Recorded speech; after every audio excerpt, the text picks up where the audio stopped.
Hej det. Nu skal vi se Oves værelse her, som skal være med i den her dokumentar. Han bor lige herinde, så vi kan få lov til at sige hej. Hej Ove. Må vi godt se dit værelse? Det er Martin Østerbro, det er dig? Ja. Du er her? Jeg er ikke lige klar. Jeg troede faktisk, det var i morgen. Det er i dag. Må vi have lov til at komme ind og se, hvordan du bor her? Ja. Altså, nu roder jeg jo lidt, fordi at jeg vidste jo ikke, at der kom besøg i dag, så det, men det er mest min mor, der har, ja, så er der ikke så meget mere at se her. Nej. Skal vi gå igen? Det kan vi godt. Patrick, må vi godt se dit værelse? Taler du om, mand? Hvad fuck ved, mand? Det er dokumentaren, Patrick. Det er dokumentaren, det er Martin Østerbro. Det er Martin Østerbro. Kræftet ikke sagt ja til nogen dokumentar, mand. Jo, det gjorde du i sidste uge, da Marie... Det er jeg rimelig fucking sikker på, at jeg ikke gjorde, fordi jeg... Her bor Patrick, Og det, der ligesom sker her... Er der andet? Det er her, jeg... Er der andet? Man kan også gøre det, mens man har en øl i hånden, så gør man bare sådan her. Nej. Det tror jeg også, vi cutter ud. Hvorfor har du kun én sok på? Og hvorfor har du sådan en stor pik? Det er bare mit spørgsmål. Det kender jeg ikke noget til. Så jeg kan se. Det har jeg ligget og puglet mine kællinger og sådan. Det må jeg da kællinger!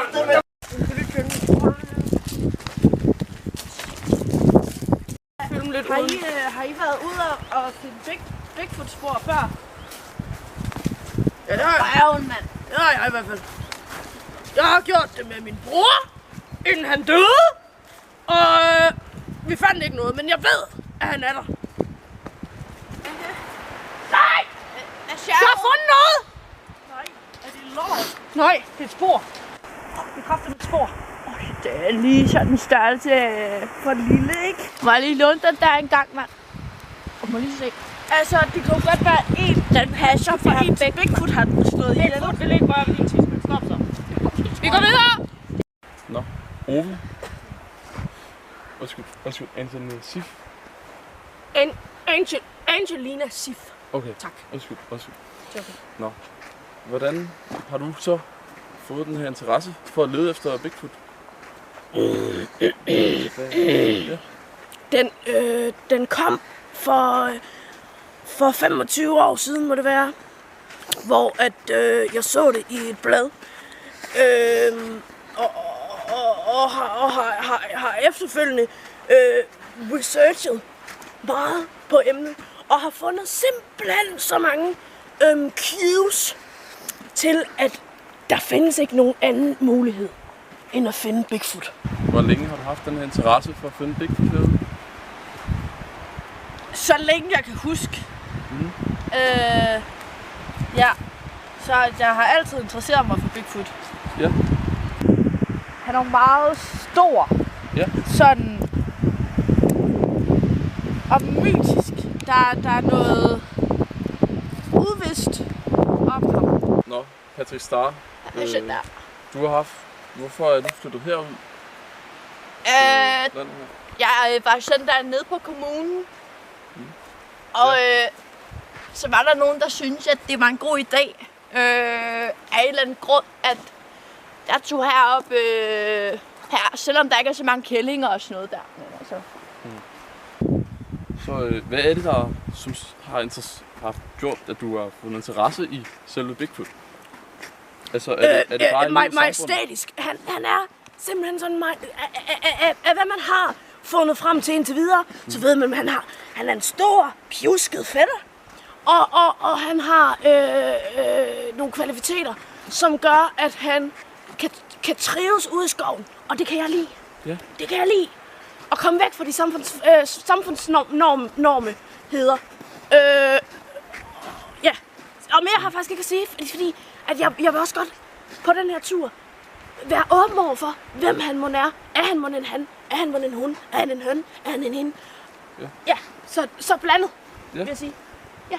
Altså, der skete det, at du ved, Birgitte fra kollektivet, hun sagde sådan noget med, at Bigfoot ikke fandtes og sådan noget der. Så var det, jeg kunne mærke sådan sådan en boblende sådan frustration, sådan, Ja. sådan hernede omkring et eller andet sted. Og så var det, at... jamen, så var det, så gik jeg kraftet på YouTube. Og så var det, så fandt jeg sådan en amerikansk video med nogen, der forklarede, at Bigfoot i virkeligheden faktisk var en kælling. Det ved jeg ikke, der er jo ikke så mange kællinger heroppe nordpå, så håber på at få lidt guf i kassen, så at sige. Ja. Hvor længe følte du ikke er velkommen her i verden? Ja, hver dag. Spørg selv min mor. Fordi jeg er altid blevet mobbet. Nu har jeg fundet et sted, hvor jeg ikke bliver mobbet på kollektivet. Hvor vi bare bor i enhed og sammenhold. Ja.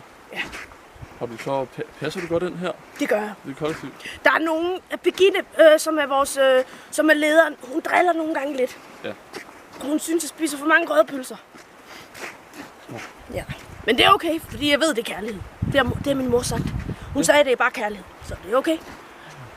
Ja. Og godt. Tror du, vi finder ham her i dag? Der er ikke så gode chancer i dag. Nej. Hvad får du til at sige det? Bigfoot er på sådan nogle her dage, så har jeg i hvert fald erfaring med, at han gemmer sig rigtig godt. Og så tror jeg heller ikke, det er her, han lige opholder sig det meste af tiden. Nej. Her for eksempel kunne det godt være, at han havde været. Ja. Se, Ui. her har været lidt kasten med ting. Det er typisk Bigfoot. Ja. Der er et spor! Hvad fanden? Der er et spor! I kommer fra! I har ikke jeres egne øjne! Vi kom! Det er lige sådan her, en Bigfoot-hule ser ud. Det tror jeg ikke rigtigt. Det tror jeg altså ikke rigtigt. Fordi, Kan du se? jeg kan godt se, hvad du Kan mener. du se, at der har Det været? er fandme rigtigt! Det er sgu et tegn! Det vidste jeg jo. Jeg kan dufte feromonerne, jo. For helvede, Patrick tror stadig, det er en kælling. Du bliver altså skuffet, Patrick.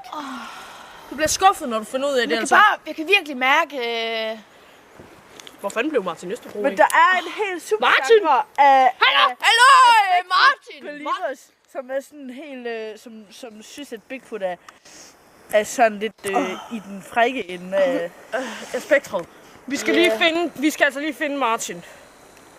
Vi skal finde Martin. Er det ham med... Det er Jeg ham. siger til dig, Martin, der der er laver ham, der dokumentaren. filmer. Det er ham, der hjælper os. Ja. Hjælp os med at finde Bigfoot. Han hjælper os. Og han tror på os. Han er en believer i den også. Der er også nogle... Altså, Bigfoot har jo faktisk ødelagt meget ved samfundet. Prøv lige at se derovre. Prøv lige at se derovre. Så fuck du, man. Så ses. Fuck du, dum mand. Hvad? Ikke noget. Ikke noget. Fuck du, dum mand. Ikke noget alligevel. Ikke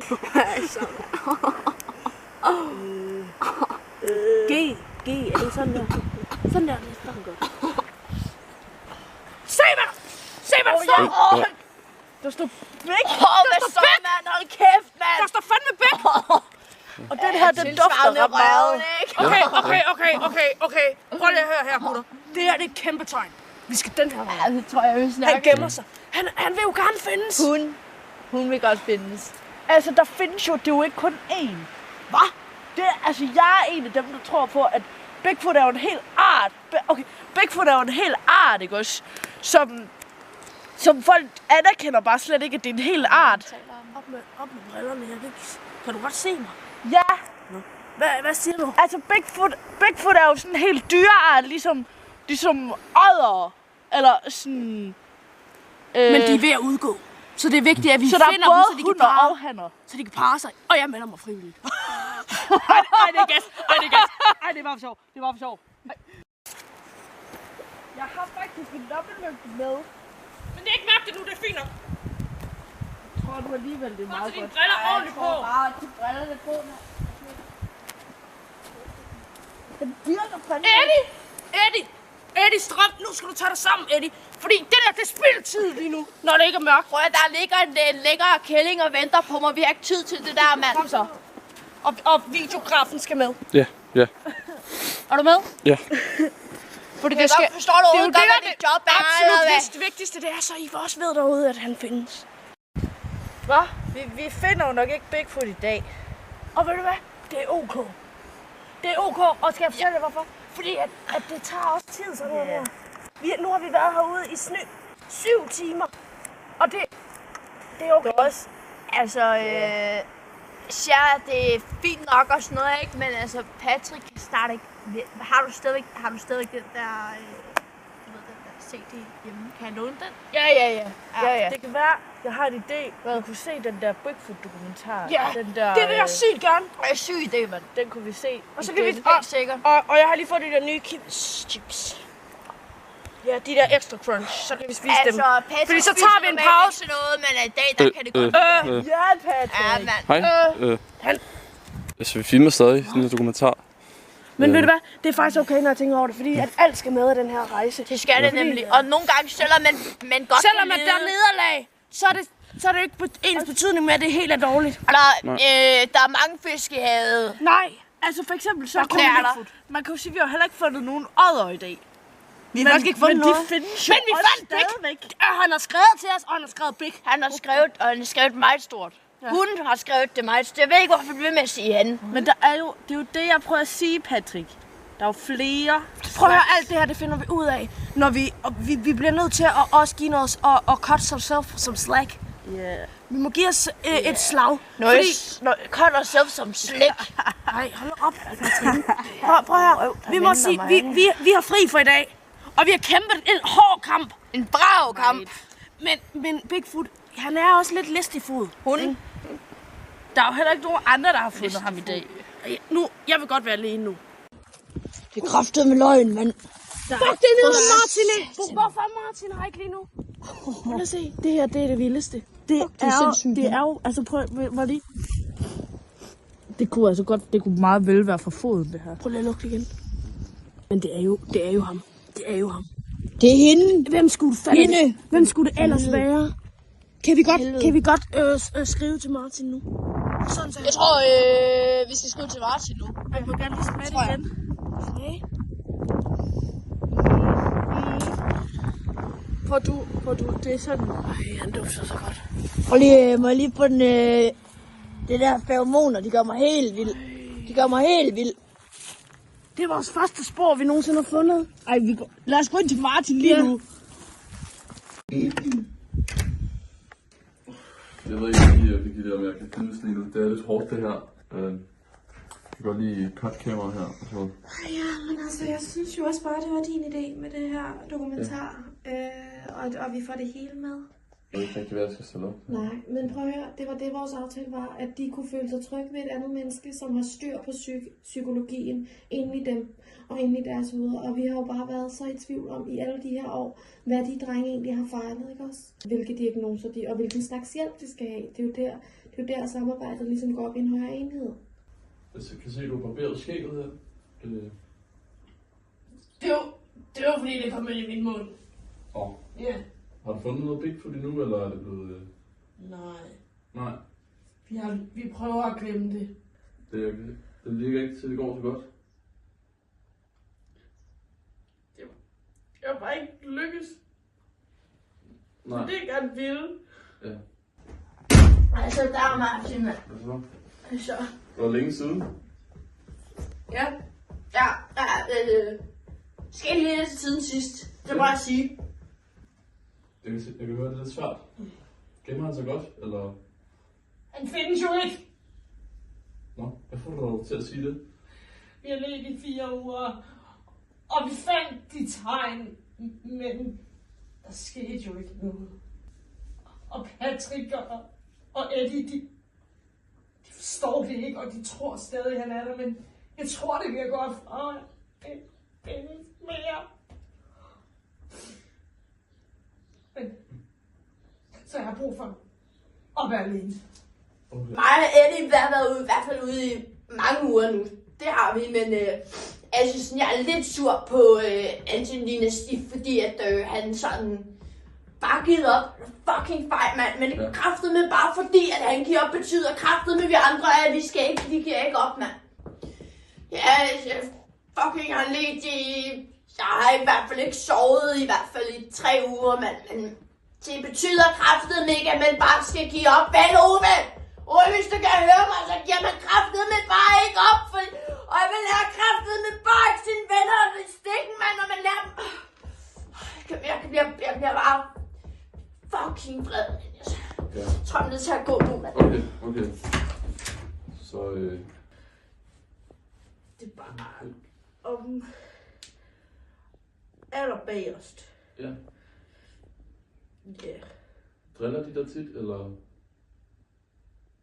dem, der er i fruen bag os?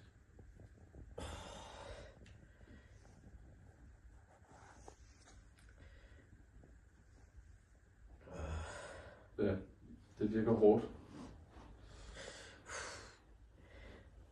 Ja, du siger bare til, hvis du skal have en lille pause. Jeg tror, jeg skal have en pause. Okay. Det er siden jeg var lille. Det er siden jeg var helt lille. Og jeg fik lidt historier op af Bigfoot. Og jeg vil også gerne finde ham. Jeg ved jo, det er en løgn. Det er propaganda. Ja. Er du kommet tættere på noget? Er der noget, de specifikt har til fælles, de her drenge?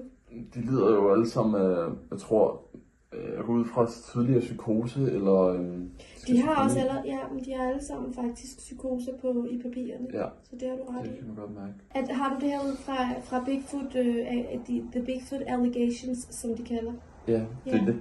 Ja, også det. Okay. Men det er det hele. Ja. Det er så svært at snakke med dem, når Ja. de er så langt væk fra virkeligheden. Ja.